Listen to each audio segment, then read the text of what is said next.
বাংলাদেশের প্রেক্ষাপট হইল কত পার্সেন্ট মুসলমান? 90.8% মুসলমান হইল বাংলাদেশের মানুষ মুসলমান,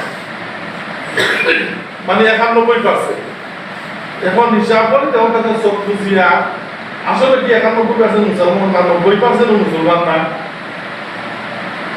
ওই ভাইটা কি দাও ও মসজিদে যখন আজান হয় এই বাজারে কত মানুষ যায় নামাজ পড়তে, এরা সব হিন্দু, হ্যাঁ সব মুসলমান, কিন্তু যারা তারা বুকের পাটা যে আজান লোক নামাজ পড়তে, হ্যাঁ কিন্তু ও মানুষগুলা মিলাদ করলে দোয়া দুরূদ বললে আশা করে আমি আল্লাহর জান্নাত হইতাম। দেখাই দাও আল্লাহর জান্নাত হইতাম, বিশাল লাগে আল্লাহ জান্নাত বানাইছেন না বানাইছেন আল্লাহ না আপনি?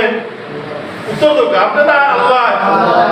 আল্লাহর জান্নাত তো যাওয়ার লাগে এমন কোনো মানুষ নাই দুনিয়াতে আল্লাহর জান্নাত যাইতে চায় না। আছে কি রকম মানুষ? নামাজ পড়ে না, রোজা রাখে না, আল্লাহর দ্বারা কাছে না, কিন্তু তারপরেও আমি জান্নাত হইতাম মুসলমান। রসুলের বিরুদ্ধে কয়েকদিন গুণতা হয় ওরা খবর বান্ধে রাখি যায় মিছিল, এর মানে তার জুস আছে জান্নাত যাইতাম, কিন্তু ও আল্লাহ আইন বাধা সুনিকার মানতে রাজি না। মানতে রাজি আছে দেখো কোথায়? মানতে রাজি না। বাংলাদেশও আল্লাহর আইনে চলে না কার আইনে চলে? কার আইনে চলে? মানুষের বানানো আইন, ব্রিটিশের বানানো আইন।